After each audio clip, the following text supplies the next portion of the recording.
Welcome, everybody. And congratulations to you winter warriors who are not scared away by all those weather reports. I'm a firm believer of disregard the weather reports, just stick your head out the door and see what it's like, so. Good morning, I'm Jane Klingman Scott, your president. Welcome to Rotary. Today, we're going to have a program presented by the United Way of the Lakeshore. So we'll begin by a pledge of allegiance, a little literacy, and then an invocation by Bill Locksterman. So let us begin. I pledge allegiance to the flag of the United States of America and to the republic for which it stands, one nation, under God, indivisible, with liberty and justice for all. And your little bit of literacy is actually coming from one of my personal heroes, Dolly Parton. Absolutely. Who has started the Imagination Library and has distributed more than, I think it was 120,000 books. I don't know. It's crazy. Million. I knew that. Decimals have always been a problem for me. Yeah. But then asked why she was doing this, she responded, and I can't do it in her voice. I would be really insulting her if I tried. The only thing I ever saw growing up was poor people in overalls and brogan shoes and ragged clothes. But in my books, I would read about kings and queens in their velvet clothes and their big diamond rings. And that's how I knew there was a world outside the Smoky Mountains.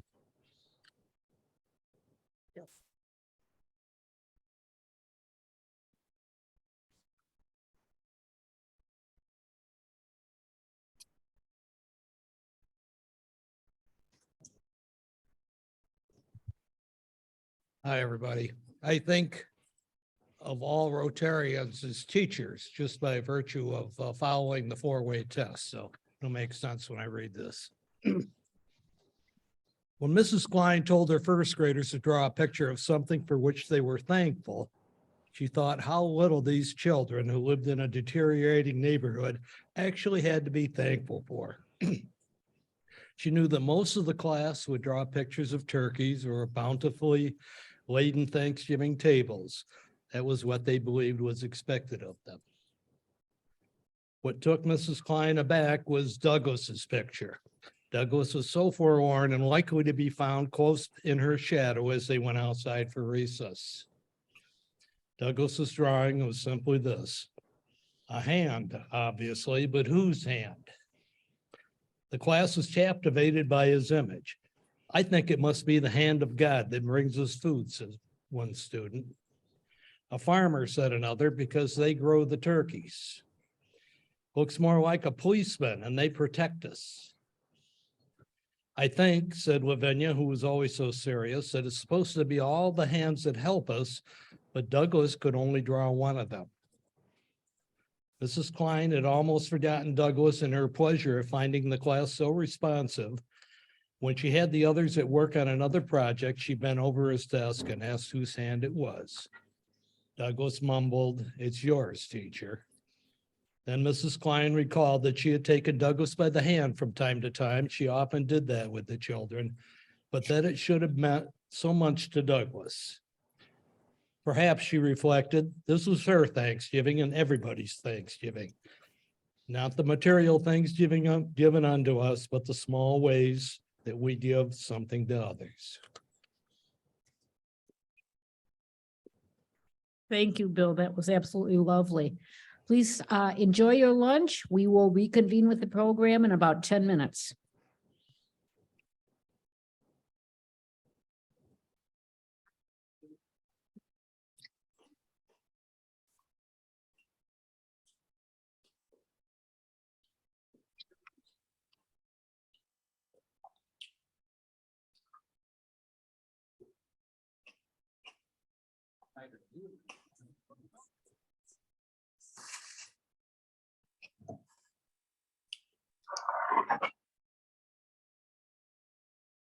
Oh, okay.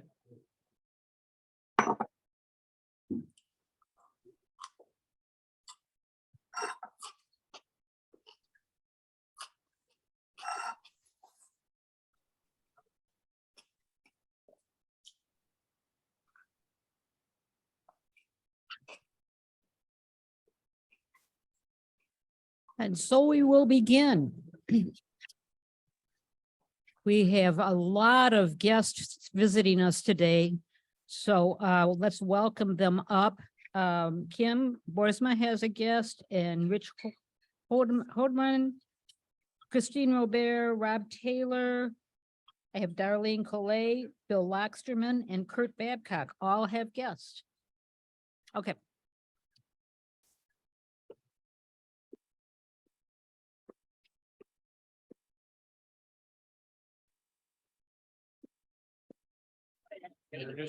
Yes. Right between the yellow.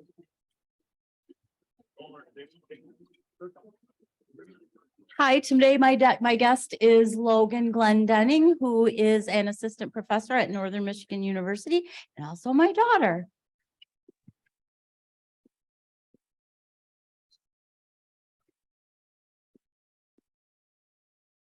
You gotta be on camera. It's my pleasure to introduce Bear Brewer. Sorry. Okay, is that better? Yeah, there I am. Bear Brewer is an 8th grade Interact student with North Michigan, part of the food drive, and you're gonna hear a little bit more about him in a bit. And I'm filling in for John Knowing, by the way, who's on grandpa duty. Just had a new grandson, so. Say hi to Bear.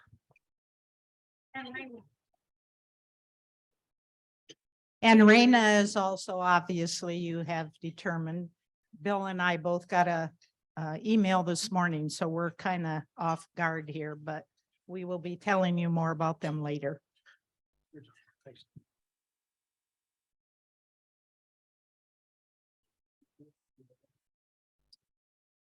Pretty professional, huh?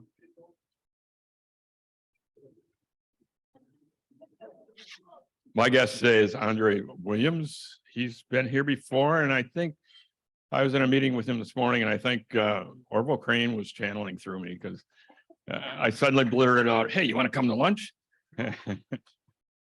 Andre's a Muskegon Heights city councilman and a pastor, and he works for Health West. And he's considering joining Rotary.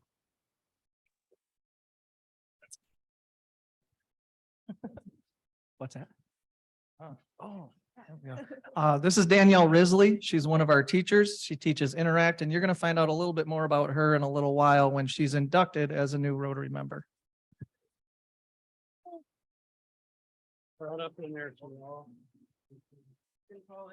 Yeah, come on in. So my guest today, since we're part of the program, I brought a whole team. Let's see, we can see everybody. Yep. So with me are, next to me is Dominique Bunker. You've probably met her before. She is our community engagement director at United Way. And so those of you who've done Day of Caring, this is the person behind Day of Caring.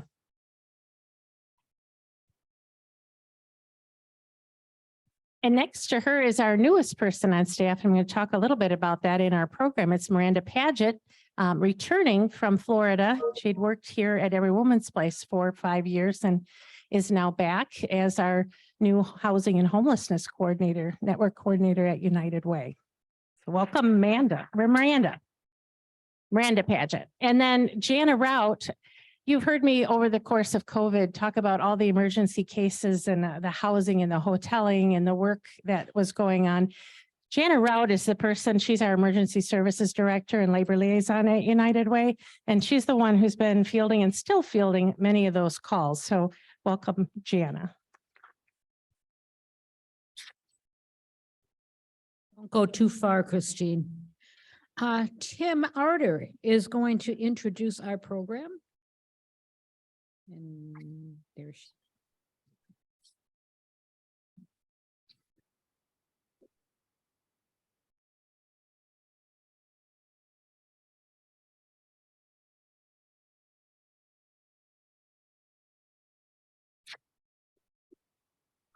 Well, thank you, Jane.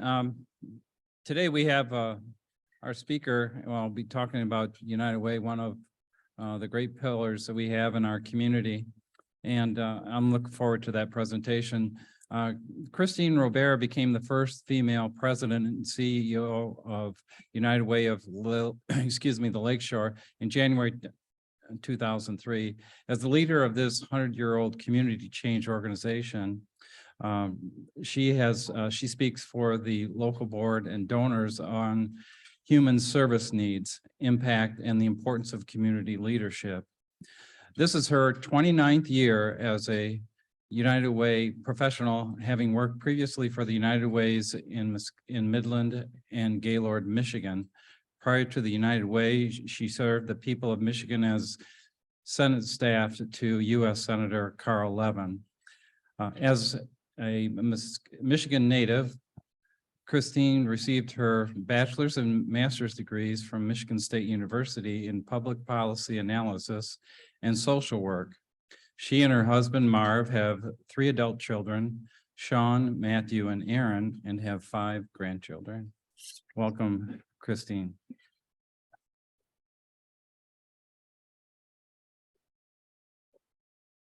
It's always wonderful to be here among my peers and have a chance to give you an update on United Way and hopefully drag you deeper in, right? So thank you, Roger.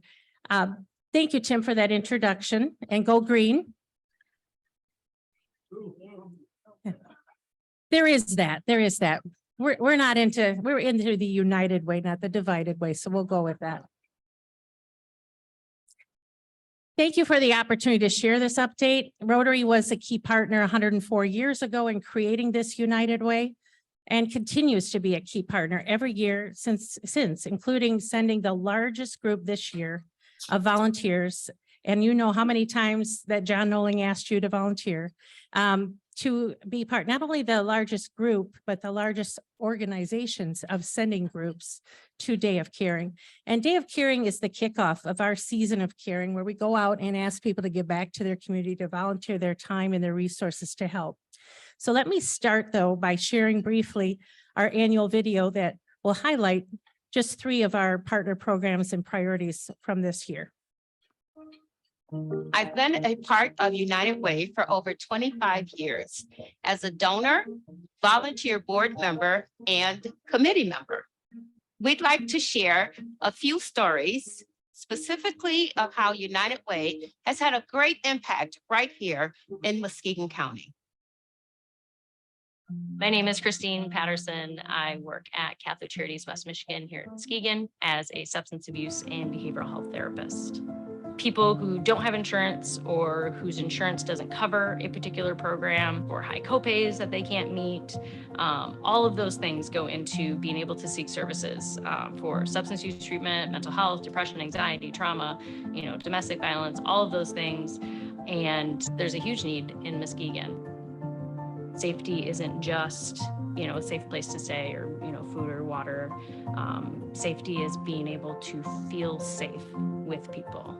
So when somebody doesn't have those things, we are able to provide that.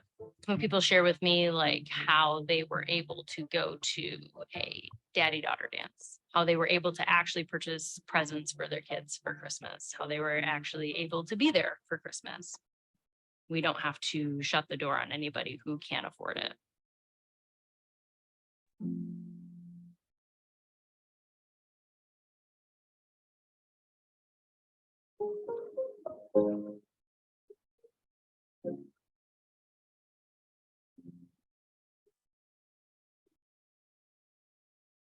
What do you want to be when you grow up?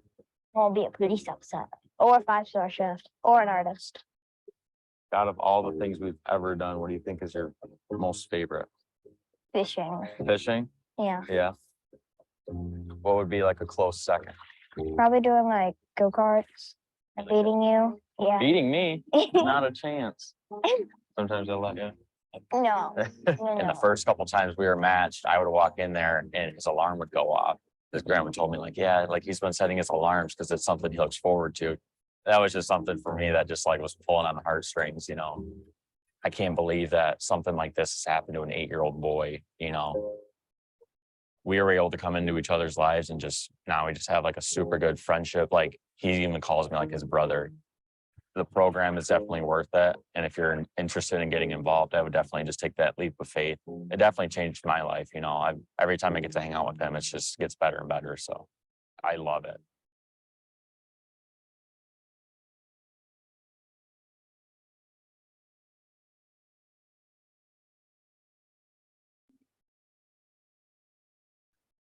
This location is the Y Learning Center. It is a partnership between the Muskegon YMCA, Goodwill Industries of West Michigan, and the United Way.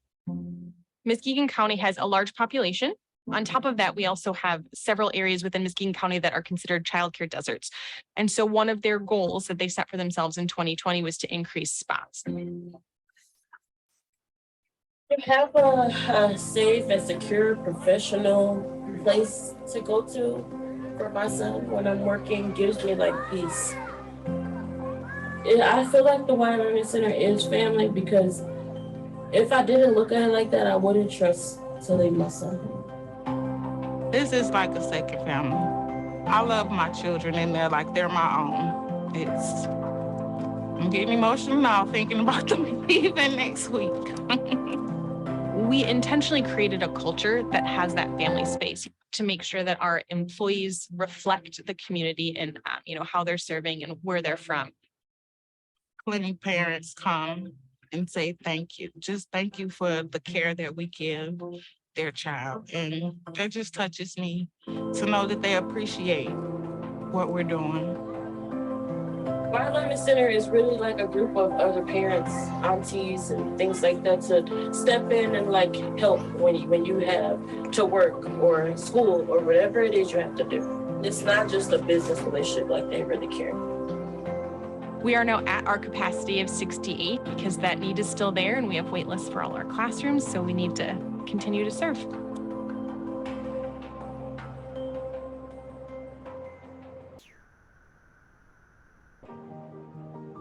I'm involved with United Way because I'm a firm believer if you live in a community, you should participate in a community. One of the easiest and simplest ways to get involved with United Way is to become an Everyday Hero. Everyday Hero donates $1 for every day of the year, and it makes a huge difference in our community. So please join us to give, advocate, volunteer to United Way this year.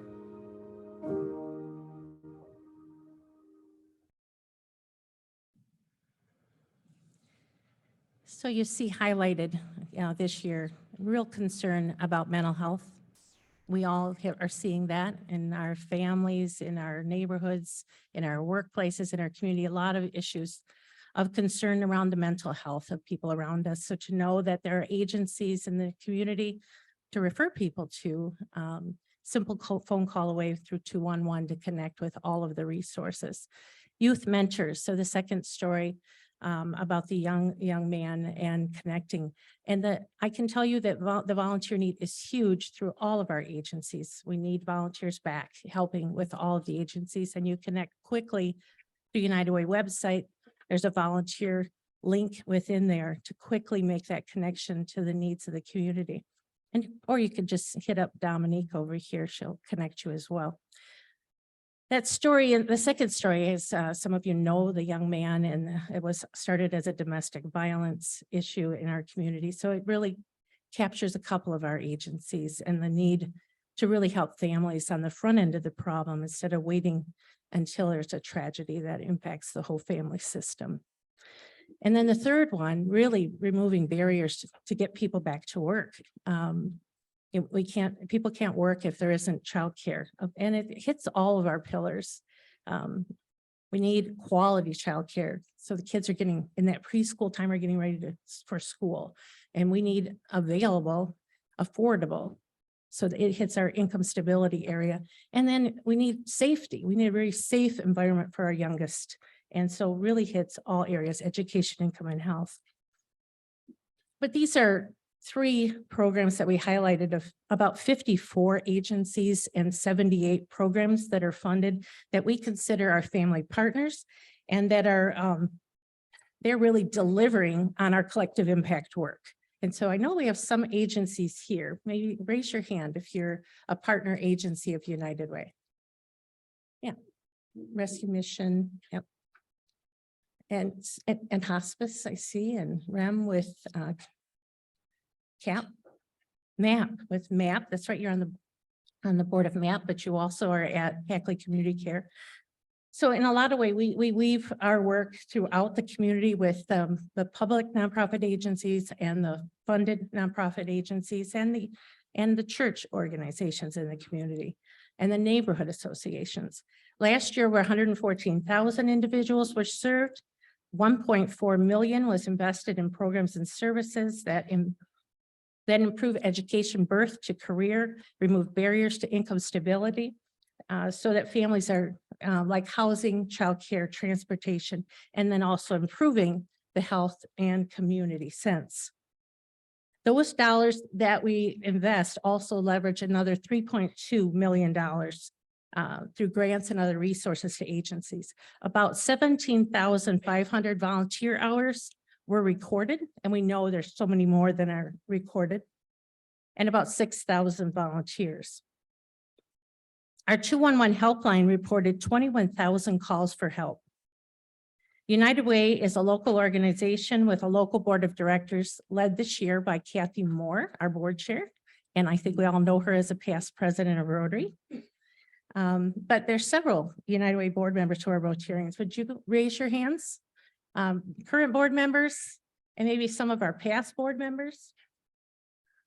Yeah, there's quite a few. I think the room would be full. I think Jim is a past board chair, right? And Gary Nealon and helped raise, and we've had a lot of past campaign chairs, and Rich Houdeman, our vice chair, so he'll be in that role next year. So United Way is, our mission is uniting to inspire change and build a thriving community, and up in front of you is our bold goal, helping 10,000 more working families meet their basic needs by 2025. We're coming up on that. And our agenda for change work really aligns well with when you think of what we talk about here with Rotary, you know, improving education, income, health, and community sense. That's probably why we have so many people, so many alignments. The highlights of our work progress last year: school readiness, over 6,000 children are enrolled in that Imagination Library that Jane referred to. In fact, Jane was in charge of the initiative Read Early, Read Often through the Great Start Collaborative when we were asked, what will United Way do to help in 2015? And I said, I'll figure out a way to bring this Dolly Parton Imagination Library to our community. And the next month, someone won the Community Foundation Impact Award and asked me, what would you do with that? I said, I would put it into this new program. And 2 months later, Roger Morgenstern said, I need to get a gift for my parents and they have everything. What could I do to help? And I said, well, if I had that money, I could start Dolly Parton Imagination Library. So that's how it launched. That's how probably everything launches. Good idea, a need, a push for change, and someone who's willing to invest in it and put the time and energy into making it go. So having 6,000 kids enrolled, we're just excited. And that's only 50% of our early childhood population. We'd like to get to the other 50%.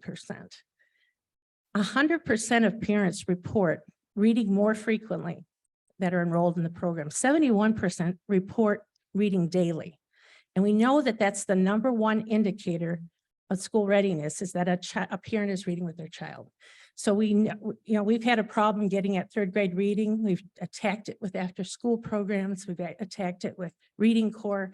But getting on the front end and having the parent be the child's first teacher is the best way to get it done. And so we're really counting on this strategy to help us get there. This is the other highlight I'd like. So 1,000 youth in the last 10 years have been enrolled in programming in the summer, employment and training program from Muskegon and Muskegon Heights. So 100 students a year have been in job readiness year round through the school, and in internships in the summer with our nonprofit community, and some in certificate programs and actually getting employed. So we're really excited about that program that's funded in part by DTE. And thanks for our collective impact work with our after-school programs and Muskegon Opportunity. Our graduation dropout rate, which was one of our key goals in the beginning, has reduced and improved 19% since 2010. So that's a huge improvement.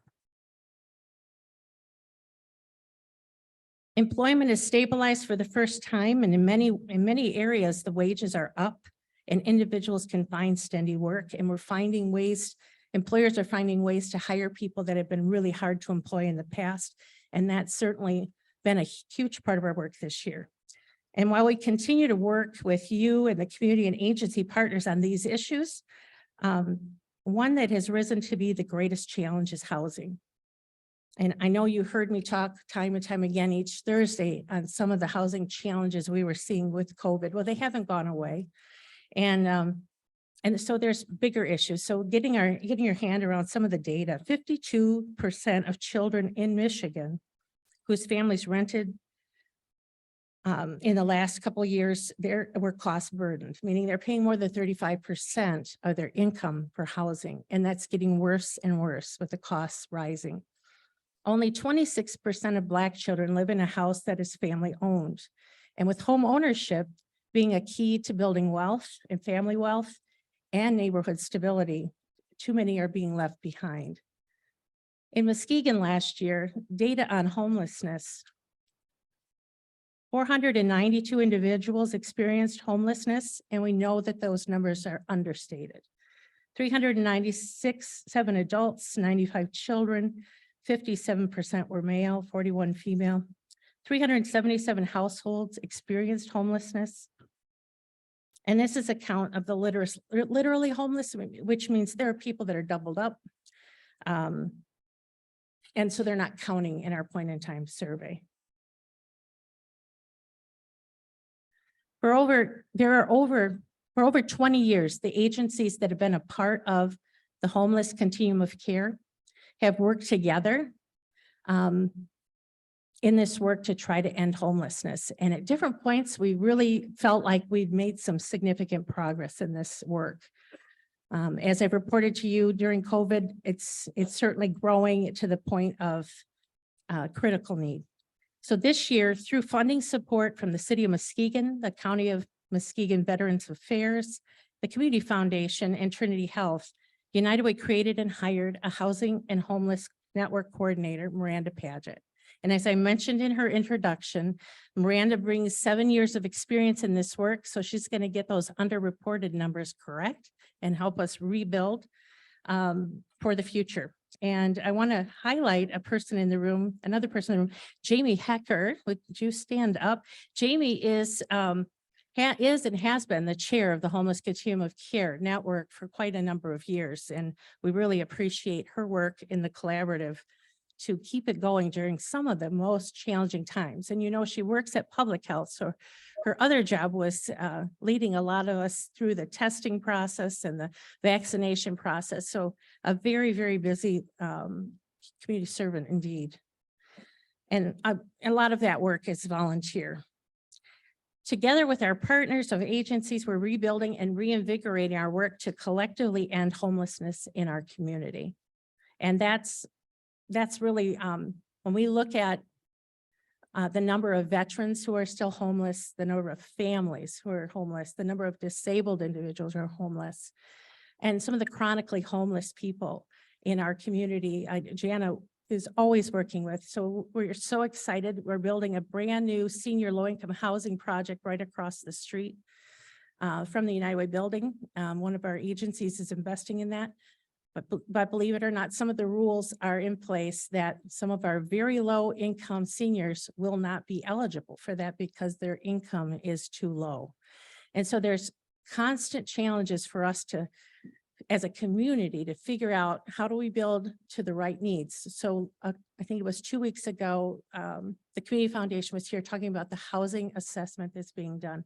That housing assessment will really help us identify what kind of housing is needed, not just in the city of Muskegon, but countywide, and really challenge developers to build the kind of housing that's needed for the people that we have here.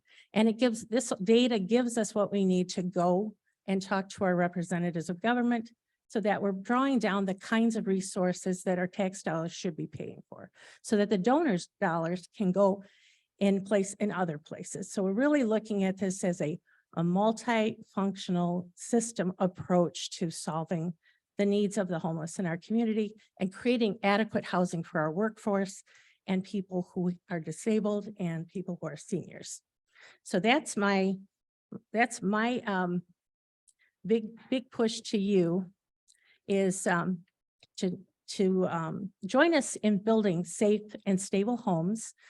Help us if you can. And joining that effort, we'll be kicking off in 2023 a real active effort on looking at new solutions. Whether you can join us in the homeless continuum of care work with a collaborative of agencies, or you have a special interest that you want to work on, come and see us at United Way, and we will find that volunteer opportunity to get you to work. And any other information about United Way, we did leave our annual report at the tables and some at the back door. I just invite you to join us, and I most of all thank you for the work you've done supporting our agencies and our community through the toughest 2 years of our history. And I know that you're going to be there for the next decade or so. Some of us are going to be there a lot longer, right? And helping volunteer and give your time.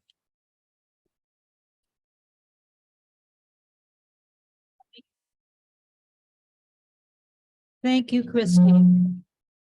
When I think I know everything that's going on in the community, then Christine stands up and tells me things I did not know were going on. It's just wonderful, the kind of progress that United Way and the United Way agencies are making. But I know we have some questions. So Christine has been kind enough to stand up here and answer your questions. I'm looking. This is another one of those presentations that was so perfect that you anticipated what everyone wants to know. So thank you very much, Christine. And in your honor, we will be making a donation to the Malala Fund so that girls in countries that have not been able to get their education will have one more step towards that. Thank you.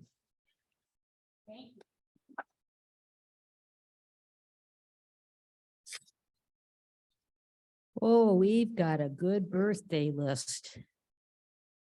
Now, this may take a while, so just relax.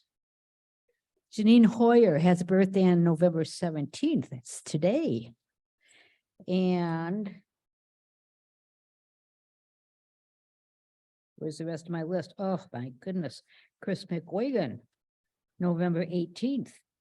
Michelle Burley on November 19th.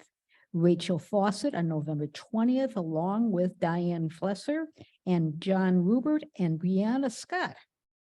On the 22nd, that's my daughter's birthday, so this is a good day. Karen Kays. And on the 23rd, Robert Mathis. Emma Peterson is on the 25th. Kirk Hallman is on the 27th. Gary Nealand is on November 28th. And Roger Morgenstern is on November 30th. So let us, as any of our birthday people feel inclined to come and give us their birthday gift, we will sing a song to you. Happy birthday to you. Happy birthday to you. Happy birthday, happy birthday. Happy birthday to you. And that's how it's done, to get a little bit out of Gary Nealand's pocket. Very good, Roger. Good work. No wonder they want him on all those boards. Now we have an effort. We have an opportunity to look at what's happening in our community. We direct our efforts at Rotary for local and global impact. The most successful and sustainable projects and activities tend to fall within this area, promoting peace, fighting disease, providing clean water, saving mothers and children, supporting education, growing local economies, and protecting the environment. And now we get to have a look at some of our local efforts that are organized to fulfill those goals. From Angel Investors, growing the local economy.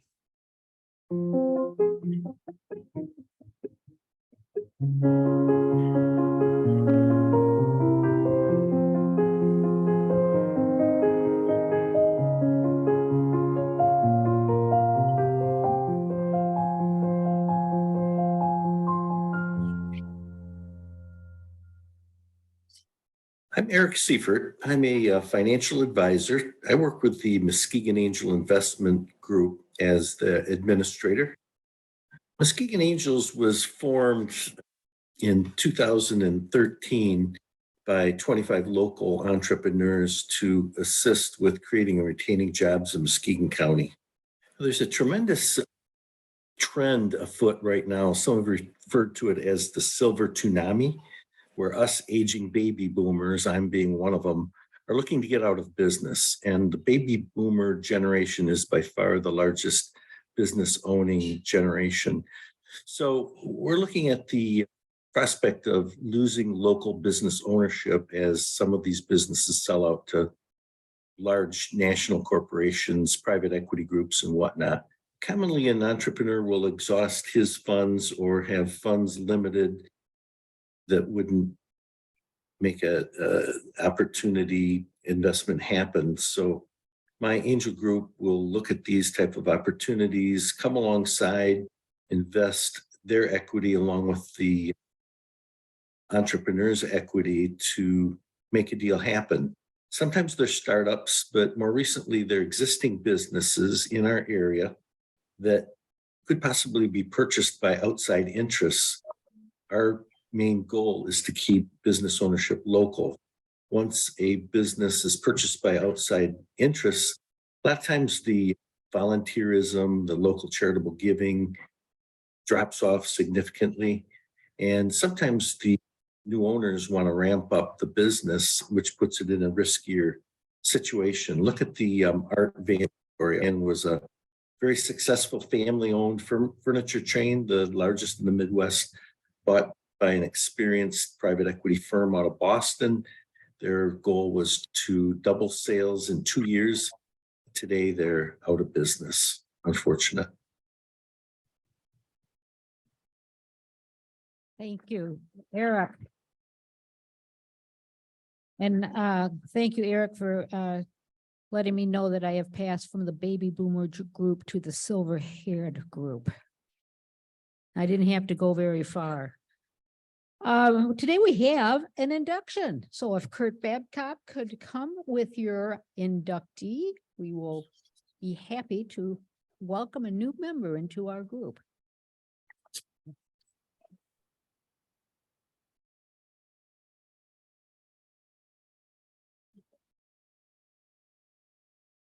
I had to put my readers on, so I'm in that gray haired thing too. Say silver, that was it. So as you learned earlier, this is Danielle Risley. She's a teacher at North Muskegon. She is also a mom. We all talk in this world about how busy it is, because it is. It's a crazy world we live in, and we're all super, super busy. This is probably one of the most busy people that I've ever met in my life. So you're going to find that out here in a second. So Danielle was raised in Alpena, Michigan. She's married and has 2 young boys, a 2-year-old and a 4-year-old. She went to Central Michigan University. There we go. I was waiting for that one. You always have to pause, right? Where she earned a bachelor's of science in secondary education with a double major in school health education and physical education. She didn't stop there. She went to Northwestern Michigan College and started her chemistry program.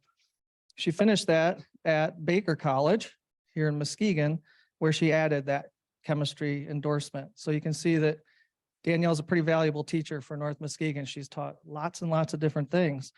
7th through 12th grade health, DK through 12th grade physical education, forensic science, technology classes, publications, SAT prep, and most recently has taken on our Interact program. Yep, that's a good thing for us and our kids. She's also led many staff wellness and engagement programs. She's our current union president for the Teachers Association. She's a member of our wellness team, which is our clinicians and our administrative group. And she's also one of our lead teachers, which means she's involved with pretty much every committee that we have going at school. So I'm really proud that Danielle's joining Rotary. She's volunteered her whole life. This is just the next step for her. And like I said, I couldn't be more proud of not only getting to work with Danny, but also a really good friend.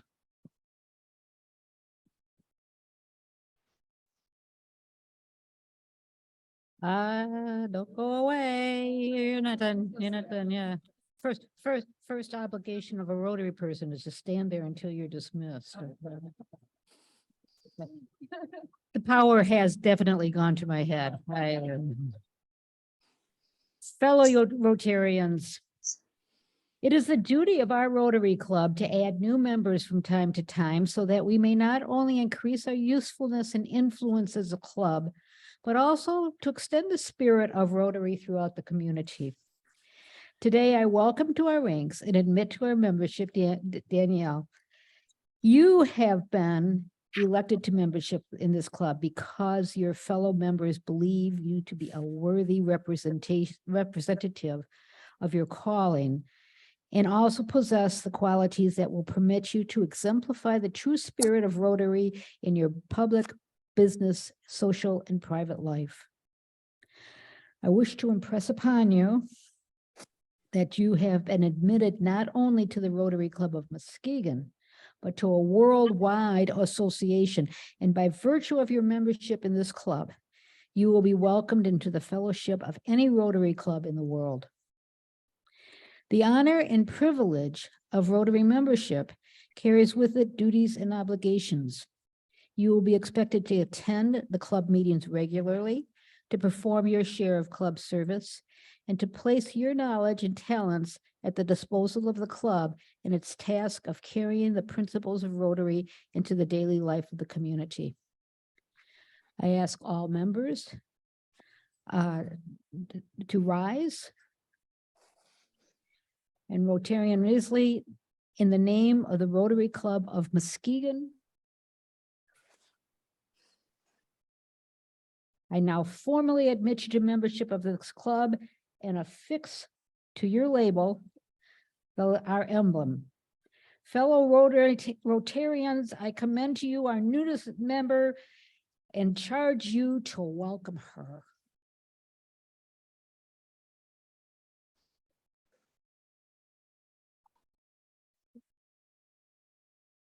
Thank you for joining me. Wonderful. You are dismissed. You see the way that works? We got to indoctrinate people early. Otherwise, they get sassy with you. Now we have another lovely honor because we have a Paul Harris Fellowship to appoint, to award or appoint. Want to stand over here? Before I proceed with this, I just want to remind everyone that November is the Rotary Foundation month. And we encourage you to support the work of the Rotary Foundation by making a contribution, every Rotarian, every year. It is definitely a goal that I keep trying to get to, but we don't get there. But I'm counting on you for this year to improve it. So you can go online. It's very easy. If you have a check, I can send it in for you. But do consider the Rotary Foundation in your annual giving. I know you're a supportive group, as Christine has pointed out to us. So we thank you in advance for your support. So I will proceed. Recently, we have honored several of our fellow Muskegon Rotarians and community members for their contribution to our community and for the support of the Rotary Foundation by recognizing them as Paul Harris Fellows. However, becoming a Paul Harris Fellow is a milestone, not a destination. We ask Paul Harris Fellow recipients to continue supporting the Rotary Foundation and recognizing them as multiple Paul Harris Fellows as they continue contributing to the Rotary Foundation. Today, I am pleased to recognize one of our club members for her continuing support of the Rotary Foundation. Will Christine Robert please come forward?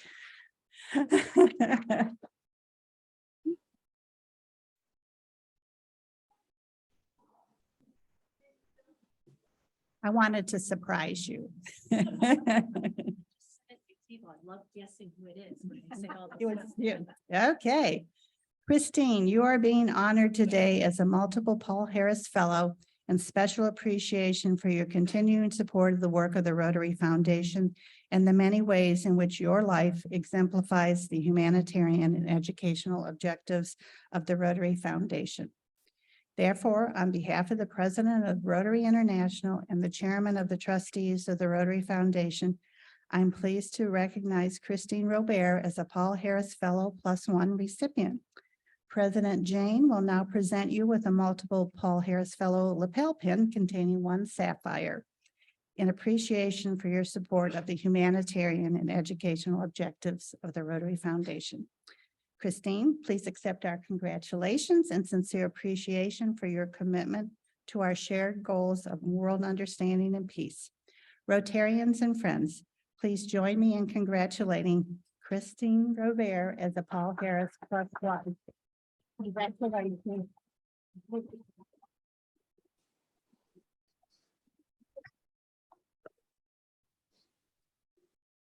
I forgot my notebook. One moment.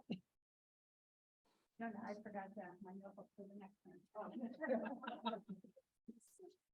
So the next part of our program is also about Paul Harris, but it is the Brave Rotarian Poetic License. Jules Terry is working her way up here to be my able assistant.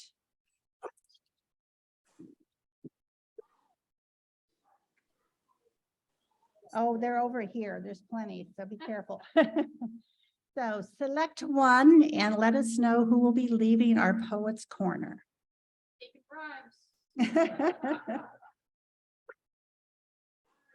Just rip it, don't worry. And who is under there? Oh, she left. Heidi. Oh, Heidi Seitzma. She went to read some sonnets, I'm sure, because that is. So you'll get the privilege of learning about a sonnet. On here. What is a Petrarchian sonnet? It's named after the Italian poet Francesco Petrarch, a lyrical poet of the 14th century in Italy. The word sonnet itself stems from an Italian word, which derives from the Latin, meaning a sound. There's a special 14-line structure to sonnets. And of course, you've all heard about Shakespearean sonnets, which is what our sample is, I think. Oh, no, I take it back. I forgot. This is from Sonnets from the Portuguese. Elizabeth Barrett Browning's How Do I Love Thee? I think you've all heard this one. How do I love thee? Let me count the ways. I love thee to the depth and breadth and height my soul can reach when feeling out of sight for the ends of being an ideal grace. I love thee to the level of every day's most quiet need by sun and candlelight. I love thee freely as men strive for right. I love thee purely as they turn from praise. I love thee with the passion put to use in my old griefs and with my childhood's faith. I love thee with the love I seem to lose with my lost saints. I love thee with the breath, smiles, tears of all my life. And if God choose, I shall but love thee better after death. So there we go. A little romantic moment for us all. So next one. Well, you know, who knows? We'll find out. Oh, Jim Fisher.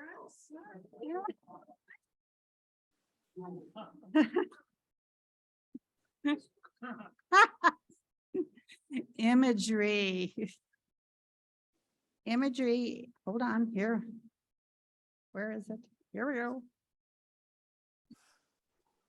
What is imagery in poetry? In poetry and literature, imagery is the use of figurative language to evoke a sensory experience in the reader. When a poet uses descriptive language well, they play to the reader's senses, providing them with sights, tastes, smells, sounds, internal and external feelings, and even internal emotion. So here's one from Brit Lit. William Wordsworth, I wandered lonely as a cloud. I wandered lonely as a cloud that floats high o'er vales and hills, when all at once I saw a crowd, a host of golden daffodils. Beside the lake, beneath the trees, fluttering and dancing in the breeze. Continuous as the stars that shine and twinkle on the Milky Way, they stretched in never-ending line along the margin of a bay. 10,000 saw I at a glance, tossing their heads in sprightly dance. I will spare you the rest of it. That's okay. So, thank you all. And just a reminder, get your checks in. Thank you. Am I dismissed? No, I dismissed. Thank you, ma'am. I guarantee that you will have a wonderful marital experience if you recite "How Do I Love You" every night before you go to sleep. I'm still waiting.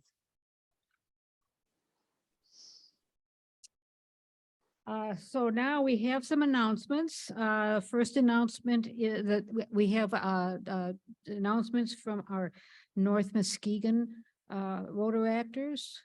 Or interactors, if you want to come forward. And the other announcement we have is related to that. John Nolan wasn't here, but he sure gets his announcements in. And he wanted to remind everybody that if you weren't able to bring canned goods today, they do take checks or folding money. It's perfectly okay. Another announcement is that the Rewind tonight has been canceled. So now we are going to come on over here. And they're going to give a brief announcement. Where's my sergeant of arms? Well, why don't you just step right up here? Okay, so I am their interactive advisor, so I'm actually just going to turn it over to Raina and Bear. They chose self-motivated to come speak to you today, so I'm really excited to share what they have to share with you. Good afternoon, ladies and gentlemen. I'm Raina Nickel, and this is Bear Brewer. We are here from the North Muskegon Middle School Interact class, and we are here to talk about the projects and Turkey Trot, North Muskegon Turkey Trot. So far, the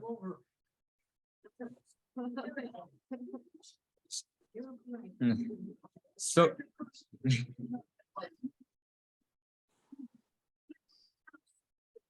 so far this semester, we have achieved a lot. One of the things we have achieved is we have raised over $900 for Water Well Trust, a nonprofit organization that provides clean water wells and improves septic systems for families across the United States.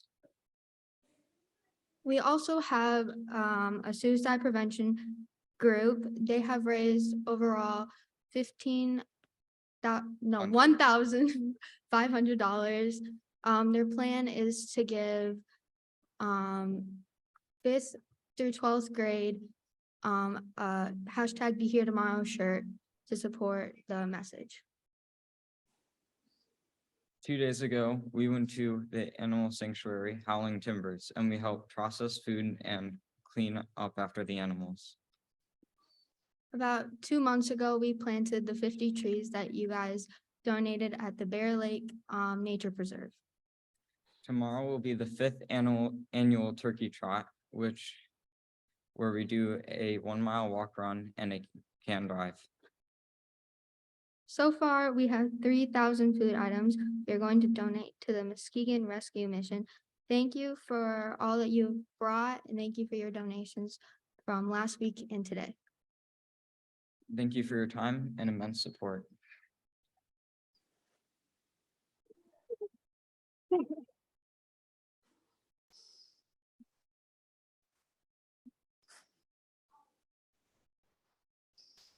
Well prepared. You had all of the note cards right in order.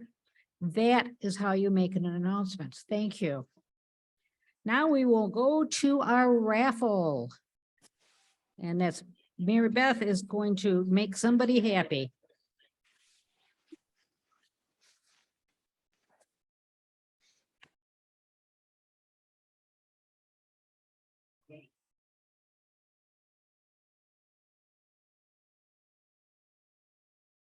Over there.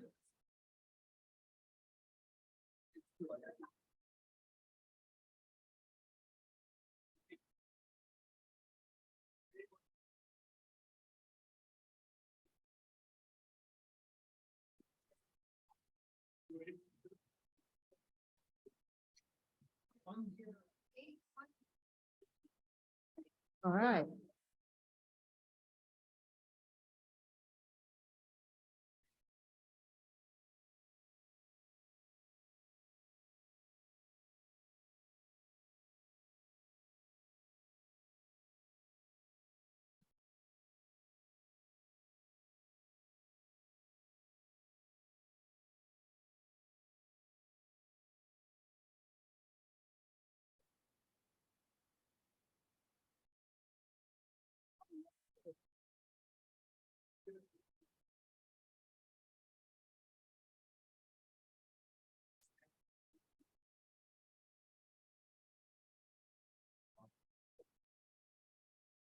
All right.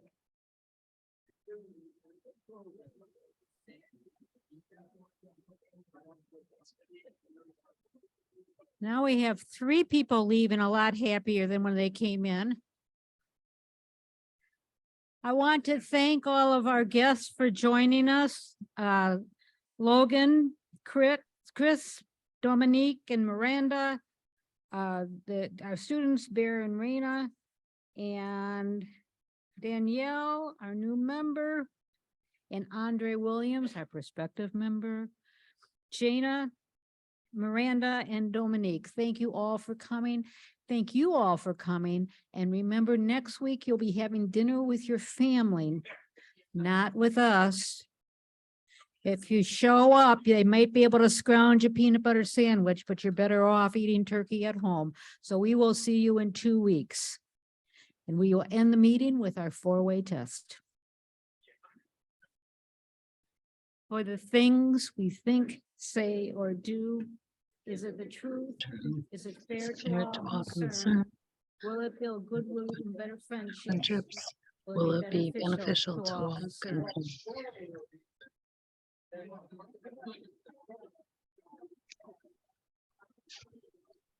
Bye, everyone. Did Summer tell you that